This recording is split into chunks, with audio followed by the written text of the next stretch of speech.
अगर हमें कोई पागल बना रहा है तो धन की इच्छा पागल बना रही है। इसलिए अगले शब्द कह रहे, धन दौलत कछु काम न आवे, कमल नयन गुण चित बिनु दीने, मन पछितई है भजन बिनु कीने। सबके दिमाग में एक रुपया ही छाया हुआ है। बड़ा विचित्र खेल है। खर्चा करने में छाती पीड़ा पैदा कर दे, संग्रह करने में संग्रह करते करते मर गए। गांव में धन एकत्रित करके दीवाल में गाड़ दिए, मोटी मोटी मिट्टी की दीवालें होती और मर गए। जब दीवाल खुदी तब पूरा जीवन कंजूसी करके समेट कर, या बैंक बैलेंस में जमा करते करते गणना में सुख का अनुभव है, इतना इतना और जमा, इतना और जमा, मर गए। किसके काम आएगा?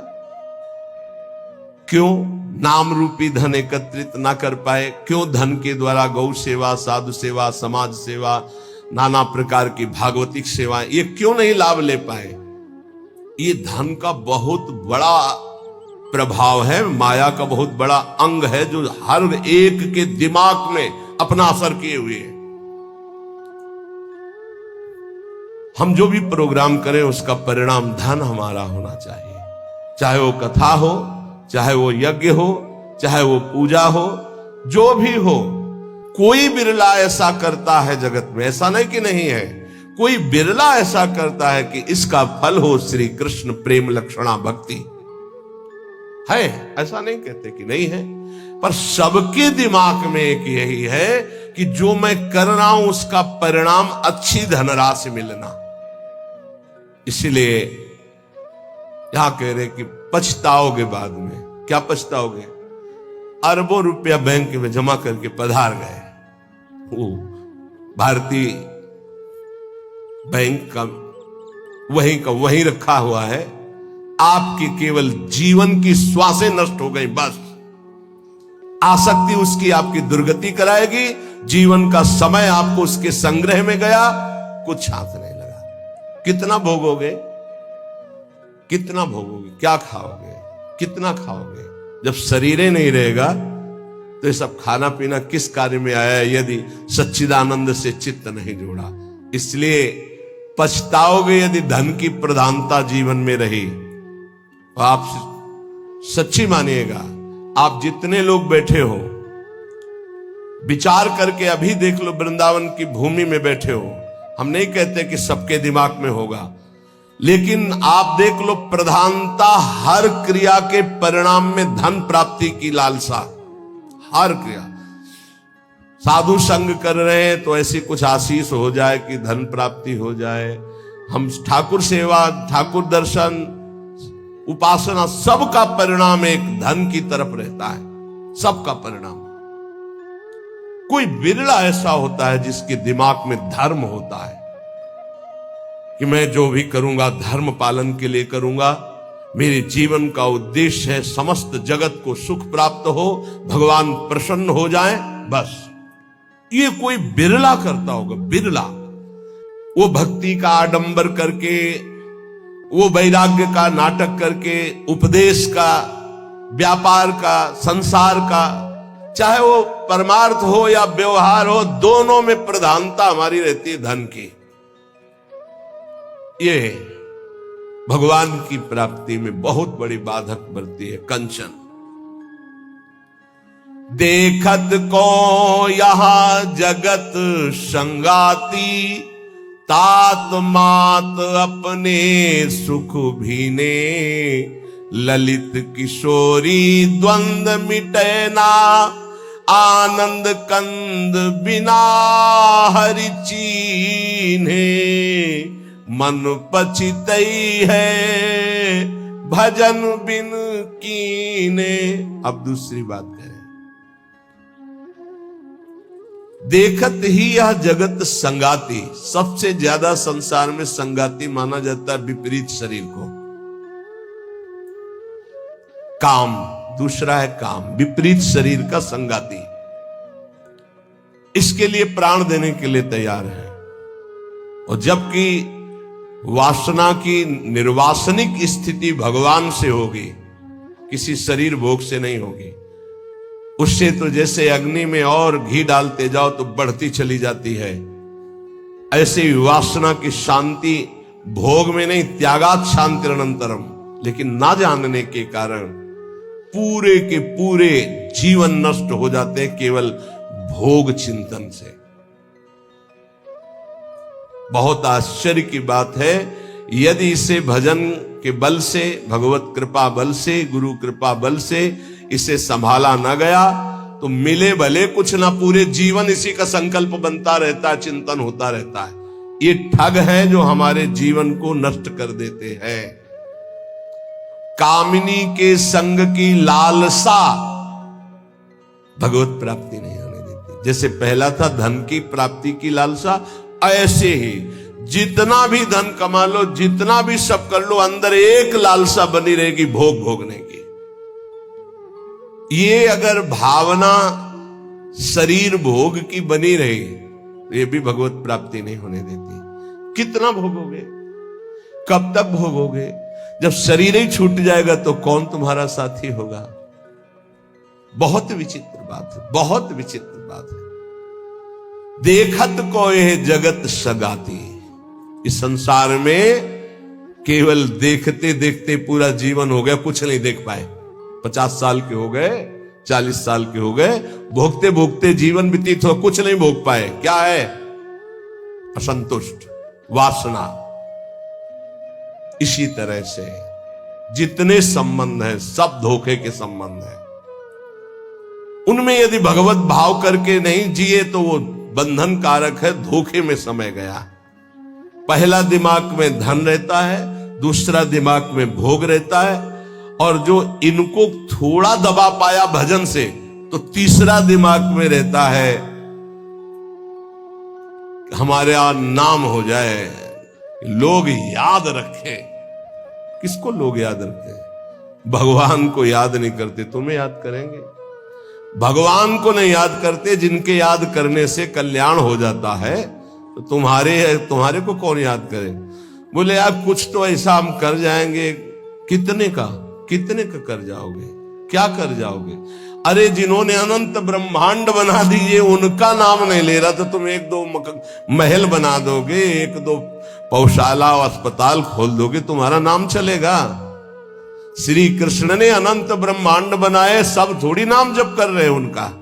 तुम्हारा कौन नाम जप करेगा कि भाई बहुत यश कीर्ति की आखिरी चाह। इसीलिए कह रहे हैं कि ललित किशोरी द्वंद्व मिटे ना, आनंद कंद बिना हरि चीने, मन पछितई है भजन बिन कीने। थोड़ा समय रह गया है। जितने सत्संग सुन रहे हो इतना समझ लीजिए, अब हमारे जीवन का थोड़ा समय रह गया है। अब तो जाग जाओ, इन 3 में सोना बंद कर दो। ललित किशोरी जी कह रहे हैं ये जो धन की लालसा, अरे बोले तुम तो बाबा जी हो, तुम्हारा चल जाएगा, हमारा गृहस्थी में बहुत जरूरतें हैं, धर्म पूर्वक कर्तव्य कर्म करो, उससे जो मिल रहा है संतोष धारण करते हुए अपनी स्थिति के अनुसार ब्याह बरादी जितने कार्य है सबका होता है सृष्टि में। आज दुख पाया जा रहा है अपनी स्थिति से हटकर करने पर। आज दुख पाया जा रहा है केवल प्रशंसा के लिए करने पर। अगर आपकी स्थिति गरीबी की है तो आप किसी गरीब वर्ग को ढूंढिएगा, आपकी पुत्री सुखी रहेगी। ये भ्रम छोड़ दो कि थोड़ा हमसे बड़ा धनी हो, बहुत हानि हो जाएगी। अगर आपकी स्थिति है और अपनी स्थिति के घर में बेटी का ब्याह करोगे तो बहुत सुखी रहोगे। अगर अर्थ की प्रधानता रखकर बेटे का ब्याह करोगे तो दुखी रहोगे। देख लेना, परिणाम में देख लेना। इसीलिए धन के लिए तुम इतना व्याकुल मत हो, कर्तव्य कर्म करो, जैसी परिस्थिति उसके अनुसार चलो।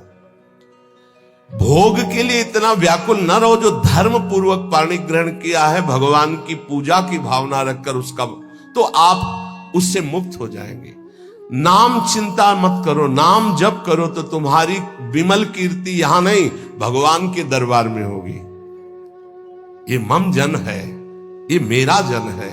जैसे अम्बरीश जी की चर्चा भगवान के दरबार, भक्तों के यहां भगवान की जैसे चर्चा होती, ऐसे भगवान के दरबार में महाभागवतों की चर्चा। इतना नाम जप करो, इतना ठाकुर सेवा करो कि भगवान अपनी सभा में आपको याद कर ले। इससे बड़ी क्या बात होगी। त्रिभुवनपति की सभा में तुम्हारा यश गाया जाए। जग जाओ, अगर अभी नहीं जगे तो फिर अब जगने का समय नहीं है, जगाया जा रहा है। ये सत्संग है मोह निद्रा से जगाने का। यहां तुम जिससे और किसी से प्रीति करते हो वो तुम्हें सुला देगा, जगाएगा नहीं। मोह भरे वचन बोल करके, मोह भरे कपट भरे वचनों को सुनने में बहुत अच्छा लगता है, लेकिन जब अध्यात्म और सत्य के वचन तो ऐसे लगते हैं बहुत कड़वे। मुंह मीठा भीतर कपट, पर्दा रहे है बास। मुंह में मीठा बोल रहे, हृदय में कपट है, वहीं पर्दा लगाए भगवान बैठे वहीं देख रहे। जो सतमार्ग के पथिक है उनकी जबान में भले तुम्हें कड़वाहट लगे, लेकिन हृदय बहुत मीठा है और बेपर्द होकर भगवान वहां से बोल रहे। पकड़ पाओ तो पकड़ लो। गोला मारे ज्ञान का संत सिपाही कोय, उत्कट जिज्ञासु बने तो अजब उजाला होए। अजब उजाला होए अंधेरा सब ही नासे, अंतर्मुख हो लखे आत्मा अपनो भासे। कहे निर्भयानंद होए जिज्ञासु भोला, और जब संत मिले सिपाही तो ज्ञान का मारे गोला। अगर भगवान का पार्षद कोई संत जो विशुद्ध स्थिति में है, उसके वचन क्या करते हो? गोला का काम करते हैं। बोले ऐसा ज्ञान का गोला माला कि काम क्रोध लोभ मोह मद मत्सर सब मर गए और दिव्य प्रकाश हो गया हृदय में। गोला मारे ज्ञान का संत सिपाही कोई, उत्कट जिज्ञासु बने और अजब उजाला होए। अगर संत वचन सुन लिए तो अमोघस से खाली नहीं जाते हैं, ये तुम्हारे जीवन का परिवर्तन कर देंगे। बस आपको जरूरत है उन शब्दों को पकड़ने की।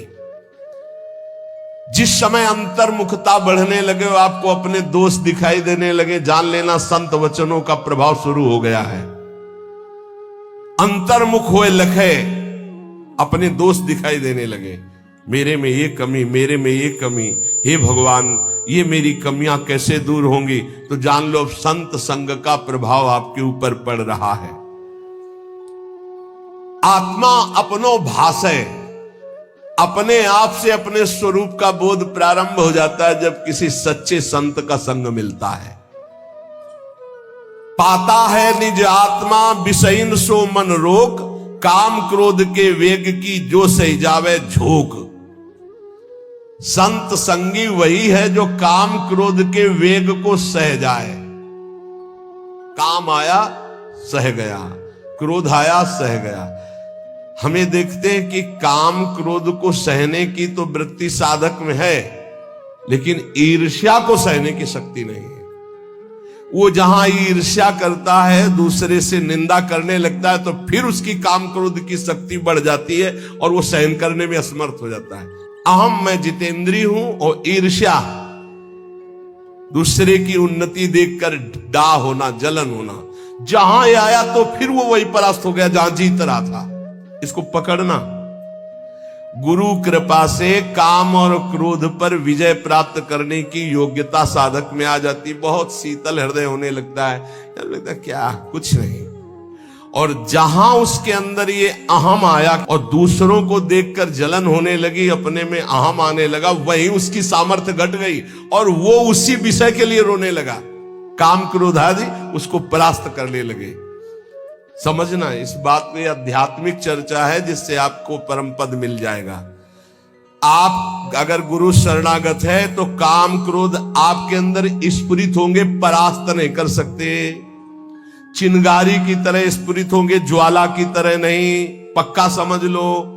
दो बातें हैं यदि तुम काम क्रोध से परास्त हो जाते हो। पहला, आप गुरु आज्ञा का उल्लंघन करके कोई गंदी बात देख रहे हो, कोई गंदी बात कर रहे हो, कोई गंदी बात करने वाले लोगों का संग कर रहे हो।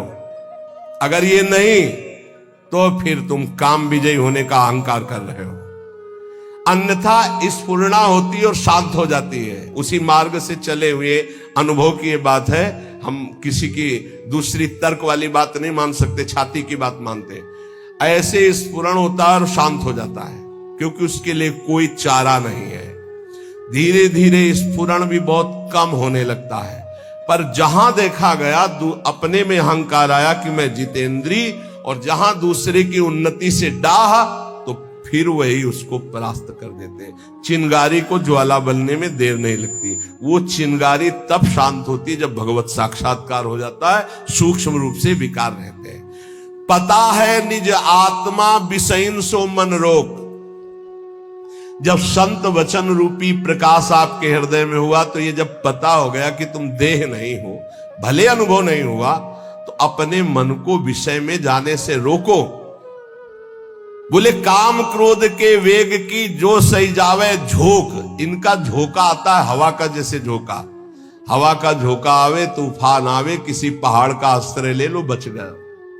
छोटी मोटे पेड़ आदि का आश्रय मत लेना, नहीं टूट के गिर जाएंगे आपके ऊपर, वही मार देंगे। क्या करना है? पहाड़ का आश्रय। पहाड़ कौन है? भगवान के प्रेमी महाभागवत जनों के वचन, या भगवान नाम, या भगवत लीला गुण कीर्तन। जहां कामादि दोषावे मजीरा उठाओ, राधा राधा राधा एक मत सुनो मन की, देख लो अभी साफ हो जाएगा गंदगी जो आई थी। या कोई संत के उपदेश सुनने लगो, या भगवान की लीला गायन करने लगो। प्रियालाल के चले जोई जोई प्यारो करे शुरू करो, और आज वह देखियो तो प्यारी, चले जाओ वहां तक 84 पदों का गायन पक्का। जब तुम्हें काम सतावे, चतुरासी जी का गायन शुरू कर देना, गायन। और अगर ना चला जाए तो हमसे बताना, ये निज अनुभव की बातें हैं। चतुरासी जी का फल ही है भवजल निधि को नाव, काम पावक को पानी। तो जो सही जावे झोंक, ये आंधी आती, जाएंगे टिकेंगे नहीं। आगमा पाइनो अनित्यास्तास्तितिक्षस्व भारत। जो सही जावे झोंक यार विक्षेप हटावे। निद्रा और आहार जुक्ति सो धीरे से घटावे। समझिए, काम क्रोध की झोंक आई तो कह रहे यार इस सह जाओ, भारी विक्षेप है, थोड़ी देर के लिए है, विचलित मत होना। विचलित वही होगा जो काम की खुराक रखे हुए है। खुराक क्या है? मोबाइल खोला, गंदी बात देख ली, या कोई अपने हाथ से गंदी क्रिया कर ली, या गंदे जनों का संग कर लिया। इससे क्या होगा? आप झोंक नहीं सह पाएंगे विकार की। कह रहे हैं जो सही जावे झोंक यार विक्षेप हटावे। प्रभु के दर्शन में यही बाधा है, नहीं तो खुले टहल रहे हैं। वृंदावन है, यहां खुले प्रभु टहल रहे हैं, बस दृष्टि चाहिए। यार का तात्पर्य बहुत प्रेम भरा शब्द है। मित्र, एक बार सह जाए इसकी झोंक को, आगे निकल जाएगा। जो सही जावे झोंक यार विक्षेप हटावे। तो विक्षेप कैसे हटेगा? बोले निद्रा और आहार जुक्ति सो कछु धीरे से घटावे। बस कल भी चर्चा हुई थी निद्रा और आहार को कम करने की, पलटू स्वामी की। इन निर्भयानंद जी बड़े सिद्ध महापुरुष ब्रह्मानंद में डूबे हुई। इन दो पर असर साधक अपना दिखा दे। ये दो सबके ऊपर असर दिखाए, पूरा जीवन व्यतीत हो जाता है खाना और सोना। अच्छा भोजन और खूब चक सोने को मिले। कह रहे कि अगर परमार्थ का लाभ लेना है तो साधक दो पर अधिकार करे, नींद और भोजन।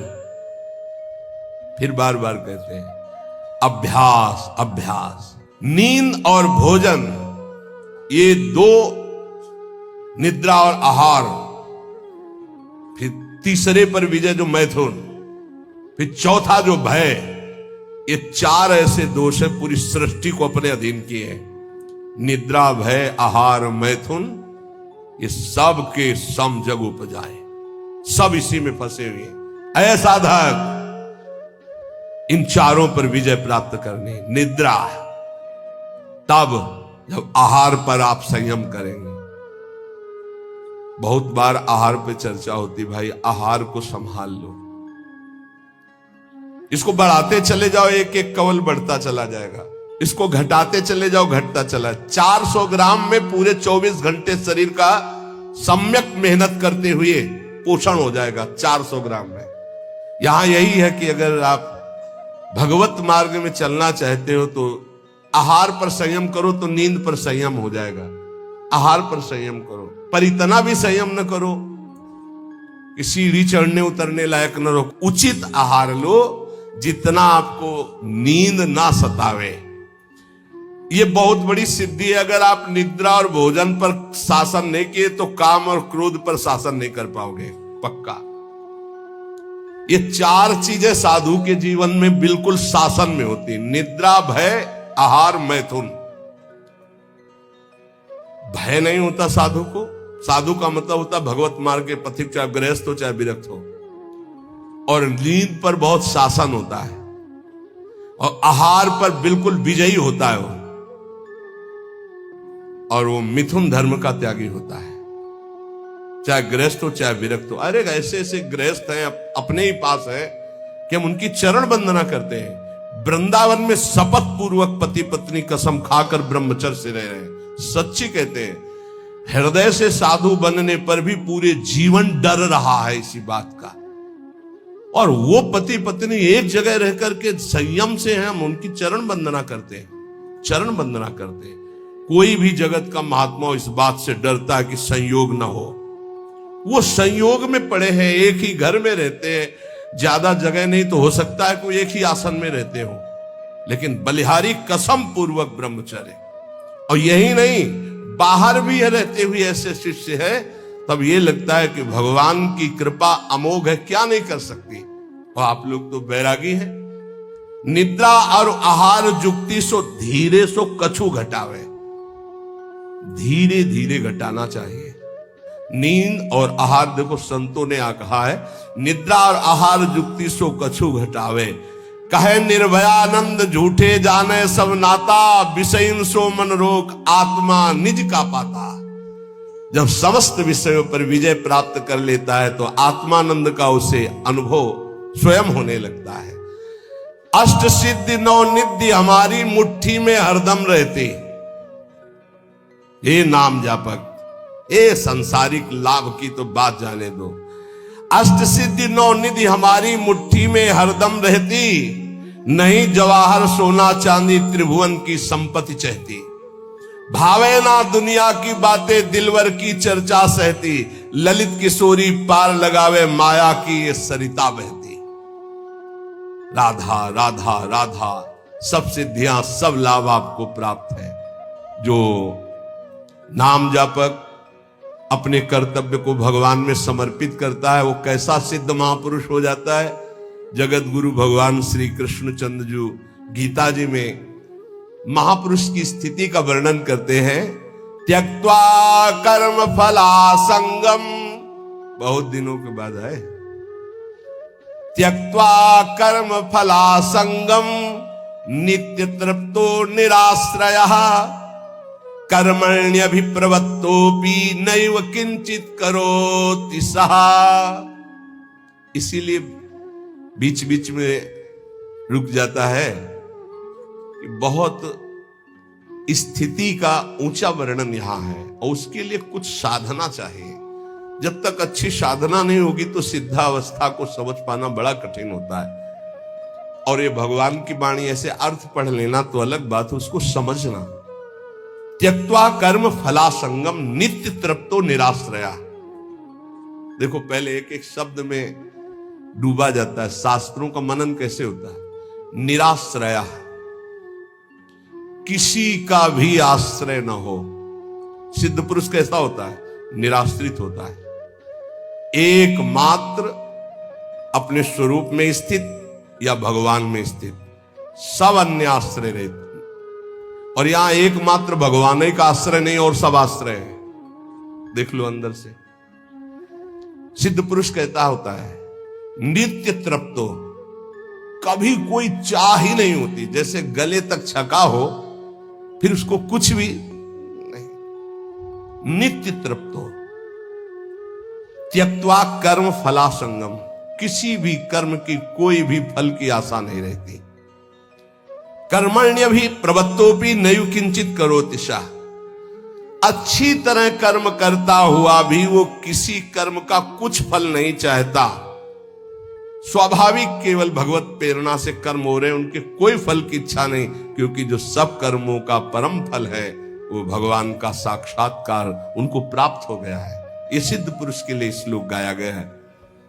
जो कर्म और कर्म फल की आसक्ति का त्याग करके सब आश्रयों से रहित सदा तृप्त रहता है, फिर भी वो अच्छी तरह शास्त्राज्ञा के अनुसार कर्म करता है, पर किसी भी कर्म फल की कोई आकांक्षा नहीं है, वो सिद्ध हुआ पुरुष कहा जाता है, श्री भगवान कह रहे हैं।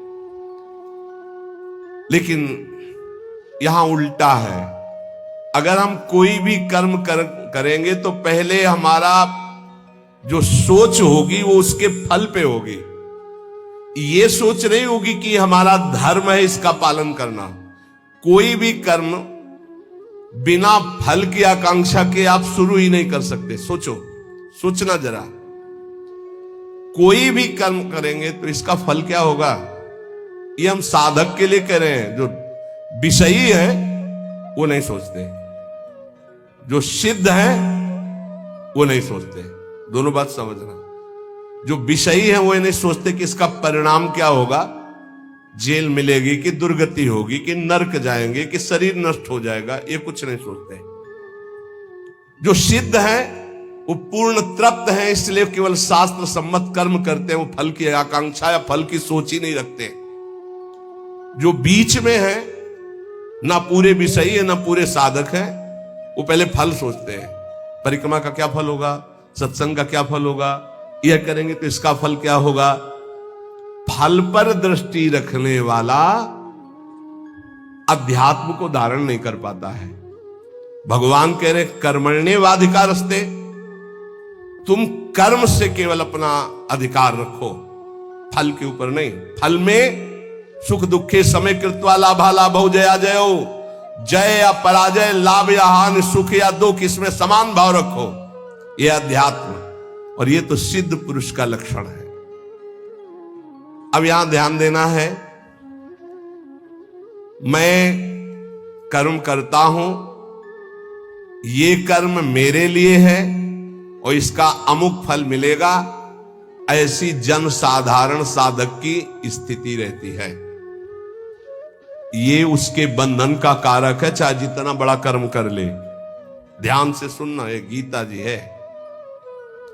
ये मैं कर्म कर रहा हूं, इस कर्म का मेरा ये फल होगा, वो कर्म फल का और कर्म कर्ता बनने के कारण चाहे जितना ऊंचा कर्म करे वो बंधा ही रहेगा, मुक्त नहीं होगा। भले शुभ कर्म किया तो देवलोक जा, तपलोक जा, पर आना तुझे मृत्यु लोक में ही पड़ेगा।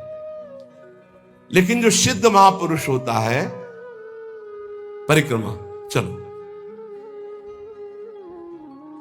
स्वाभाविक, उसको कोई लक्ष्य नहीं कि इसका फल क्या होगा। इसका अच्छा अटल्ला चुंगी से मुड़ गया, उधर पूरी नहीं हुई, कोई उसको शोक नहीं है, ना कोई लाभ है ना कोई हानि है, स्वाभाविक कर्म हो रहा है।